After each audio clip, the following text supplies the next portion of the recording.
Hello and welcome to English 3010.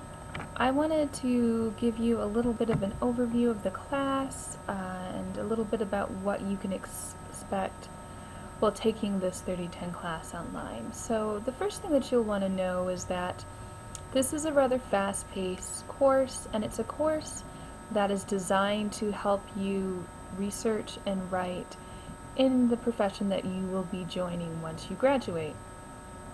Because of that, you will be subjected to, or have the opportunity to, that's more positive, right? Points of how one researches and writes, the types of genres that people use, the way that they think about knowledge and how they apply that in their research and writing. And so you'll see as you go through and look at the syllabus and the course descriptions how that kind of is laid out for this course.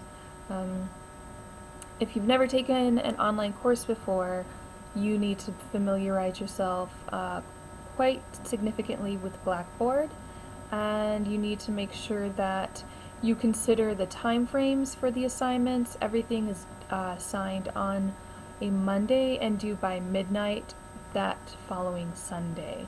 So you have about a 6-day turnaround for assignments, and there's not much when it comes to instructor reminders or constant discussions in class or reminders in class that you might typically get, and a lot of the materials that you would typically have provided for you, the in-class workshops and writing and discussions that you might be able to have with the instructor and your peers doesn't happen online. And so it's kind of up to you to be very proactive about your own learning, your own schedule, and to reach out to me if you need help. Now, to provide you with a little bit of an overview, you'll see in Blackboard that I have folders for all of the projects, and in those folders will be all the materials that you need for that project. You'll have examples of various different assignments that will be required for those projects. You'll also see student examples, and those should be taken with somewhat of a grain of salt in that they may not exactly be A papers, but rather they are papers that do certain components of that assignment very well. So you might want to consider that and even pose a question if you have questions regarding the examples that I've provided. The assignment folders themselves are very systematic and laid out. So are the reading response folders. To walk you through the course, the first assignment is going to ask you to investigate professionals in your field of study, as well as a field of study specific librarian, of which we have for every discipline here at Wayne State. And this is to give you kind of a sense as to what it is like to be in that profession, and in particular what kinds of writing and research one does, and how that kind of situates the way that one thinks about knowledge, talks about knowledge, applies that knowledge, etc. through their research and writing. Building on that, then, the second project will ask you then to go and investigate specific types of writing that one uses in your field. So you might be used to doing kind of like research and analysis of content of text that you have found and read for courses. This will be slightly different in that the analysis will be more about the structure of the writing. So every discipline, every field has a particular way in which they represent their information, and therefore a certain way in which one perceives and uses the information that is given. And this kind of predicates the way that one structures and formats their writing.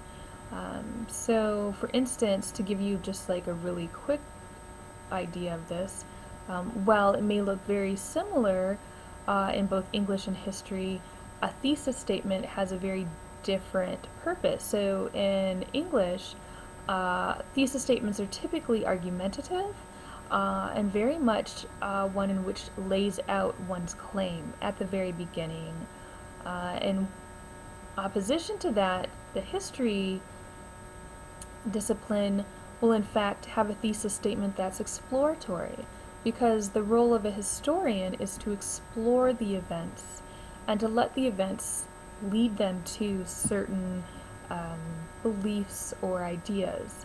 And so that's not argumentative in the least. And so that's just a small example of how the way that one engages it with materials and the way that one thinks about materials very much shifts or changes the way that one structures their writing and the types of knowledge and information that's placed into writing. So that's what we'll do with project 2. Project 3 is then going to say, well, if I now know kind of like what my field privileges for knowledge and how they like use that when they write and when they research, and I've already investigated examples of that, now I'm going to practice that. And so project 3 will be where you find sources and you synthesize those sources and you use them to kind of formulate some type of research statement, argument, proposal, something that you can kind of add on to this growing body of work that has been delineated towards this particular idea or concept.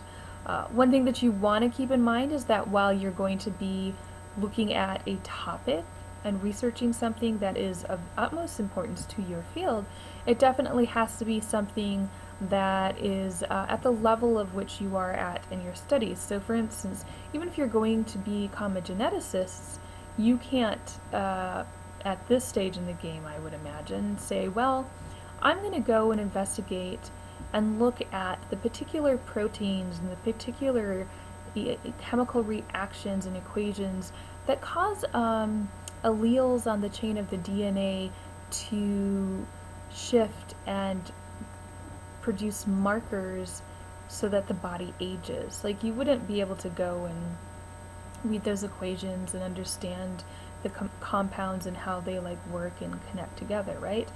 But you could probably go and say, you know, as a future geneticist, I might be interested in whether or not Alzheimer's is in fact genetic, hereditary, or environmentally influenced. And that's something that you can kind of intersect into and talk about and would be important to your field, but also at your level. So you're going to want to think about that for Project 3. And then Project 4 is going to allow you to revise Project 3. So what it'll do is say, hey, I wrote this literature review. I got a sense as to what I need to do with this new type of genre. I'm going to revise portions of it. I'm going to add an introduction to this literature review because now I have a much clearer sense of what my research argument is and how I can kind of enter into that argument. And then the last component of Project 4 will be a proposal where you propose some type of answer to that research question, and that can come through in a number of ways. Somebody might suggest an addition to the ongoing research. Somebody might question the research and suggest, you know, various different avenues for further exploration. Some might say this, you know, needs information, in fact, just needs to be shared, and so I'm going to create an informational brochure. So there's various different ways.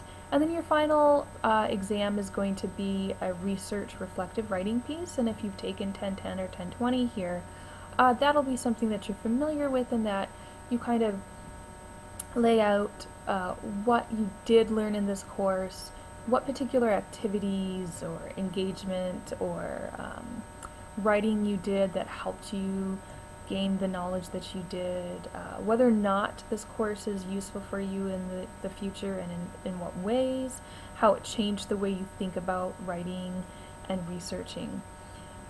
And then the components for every single project is that you have one required conference with me, and that can be in person or it can be online, but it's very important that you kind of meet with me to talk through some of these ideas and questions that you might have. We don't have our typical in-class exchanges, and so this is a way for us to get to know each other and hopefully set up a repertoire with each other and, you know, a chance to be able to maybe get to know each other and have future conferences or meetups that aren't required.